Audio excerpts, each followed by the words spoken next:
Buen día, mi nombre es Humberto Valencia Cárdenas, pertenezco al grupo F5 de doctorado. Hoy les hablaré sobre el desarrollo de habilidades del pensamiento.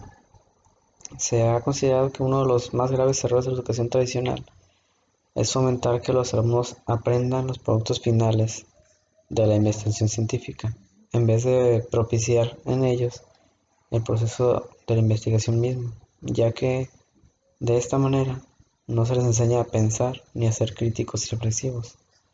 Los alumnos perciben como herencia de este tipo de educación hábitos de inhibición intelectual que los hacen sumamente pasivos. Frente a este modelo de enseñanza tradicional, algunos educadores y pedagogos postulan la alternativa de un aprendizaje activo y significativo que conduce a una enseñanza centrada en el pensamiento.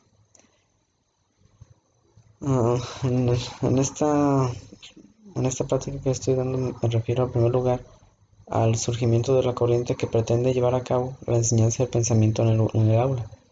En segundo lugar, quiero mostrarles algunos ejercicios que estoy preparando para desarrollar sus habilidades, tomando como base las orientaciones de algunos de estos programas. El movimiento de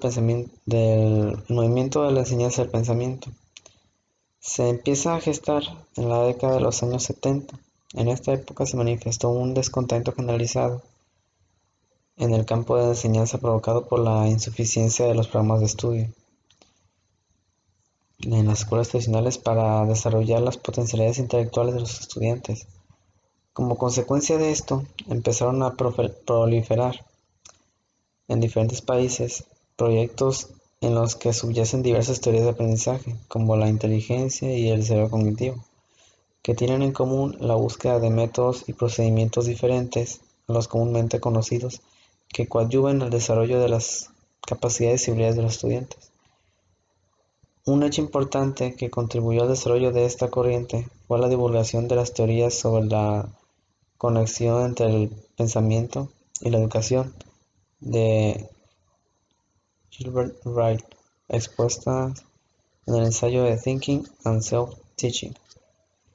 Ryle se interesó por realizar la forma en que procedían los estudiantes, y un acontecimiento contundente para él fue la observación que hizo de que los niños realizaban investigaciones conceptuales en el aula. A partir de la publicación de los trabajos de Ryle y de las propuestas innovadoras del movimiento del pensamiento crítico, se empieza a aceptar por diversos educadores la enseñabilidad del pensamiento.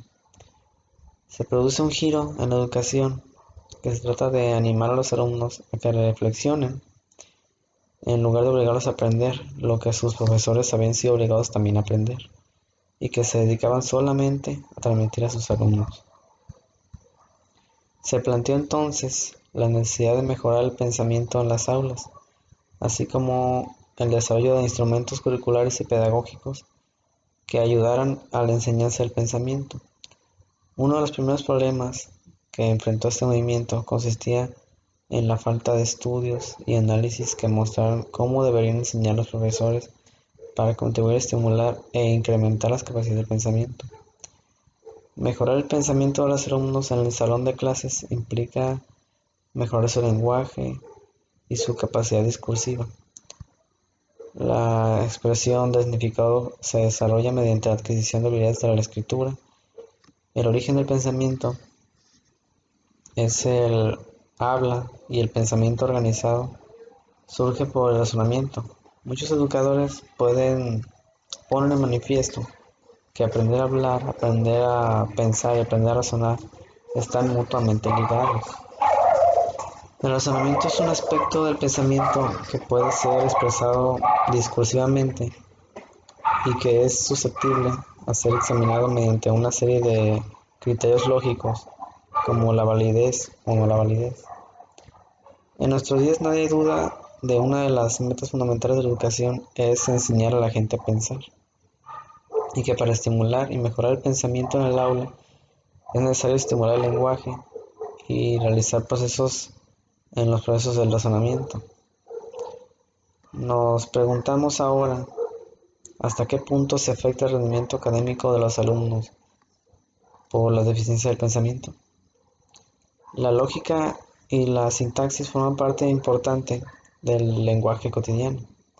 Al adquirir destreza lingüística, se aprende lógica y sintaxis.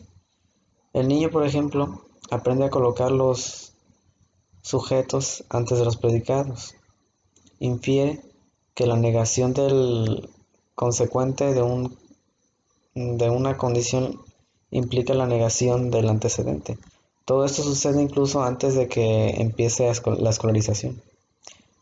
Los niños asimilan las reglas de la lógica y de la gramática junto con las palabras y sus significados. Sin embargo, puede suceder que no siempre se desarrollen estas habilidades en los alumnos y que exista un desarrollo irregular de las mismas y que no sea corregido a los ciclos primarios, y secundarios.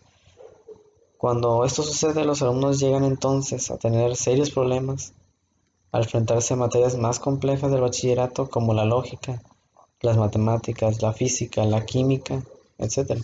Incluso muchos alumnos que llegan a la universidad se encuentran con que carecen con las debilidades más rudimentarias para enfrentar los retos de este ciclo.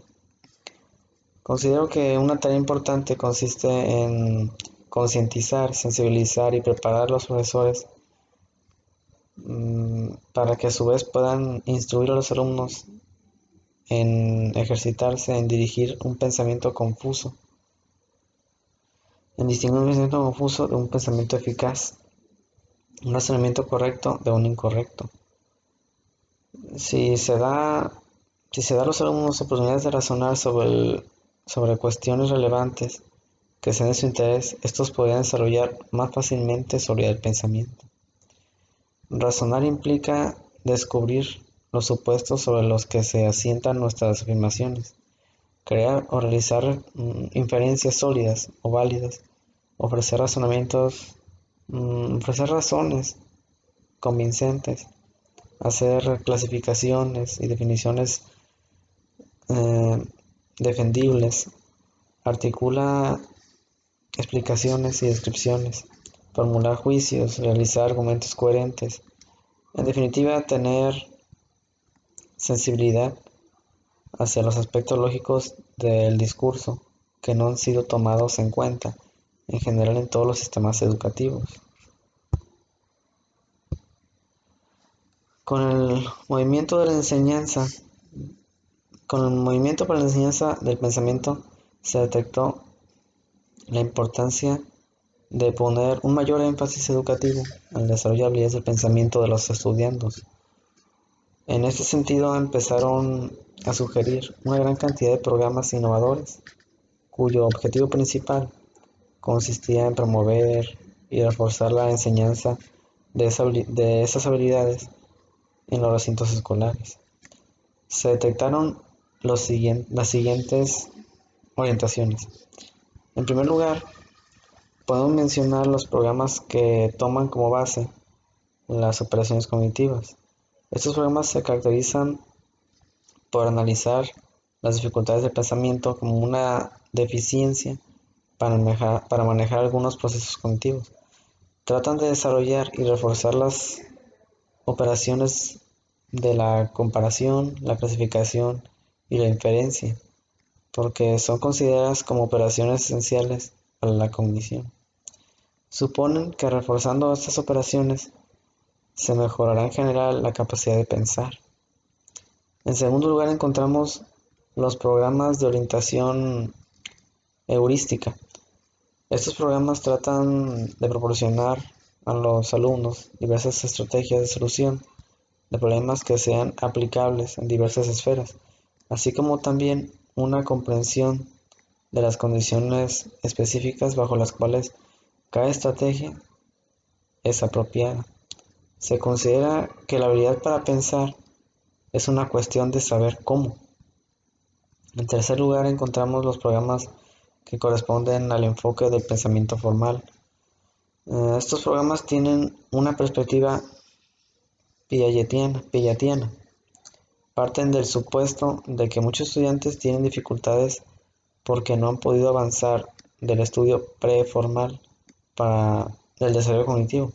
tratan de proporcionar a los estudiantes diferentes tipos de entrenamientos y experiencias que les permite pasar del nivel de las operaciones concretas al nivel de las operaciones formales.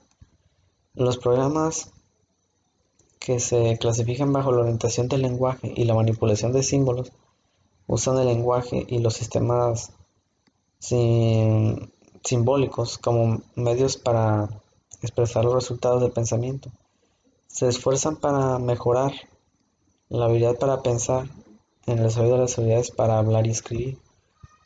Por último, podemos mencionar los programas que se clasifican bajo el rubro de pensar sobre el pensamiento, que estimulan a pensar sobre el pensamiento mismo.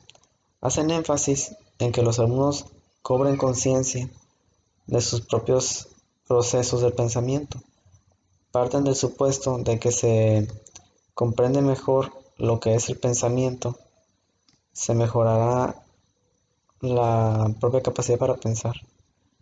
En estos programas, lo que se enseña sobre el pensamiento proviene de los campos de la filosofía, la lógica, la retórica, la psicología cognitiva y la teoría de la decisión.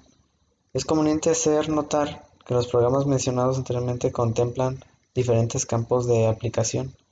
Van dirigidos a alumnos con edades y capacidades académicas distintas, promueven el desarrollo de diversos tipos de habilidades para pensar, difieren en el tiempo asignado para la preparación de sus profesores y en la cantidad de tiempo empleado en clase para desarrollar sus programas respectivos.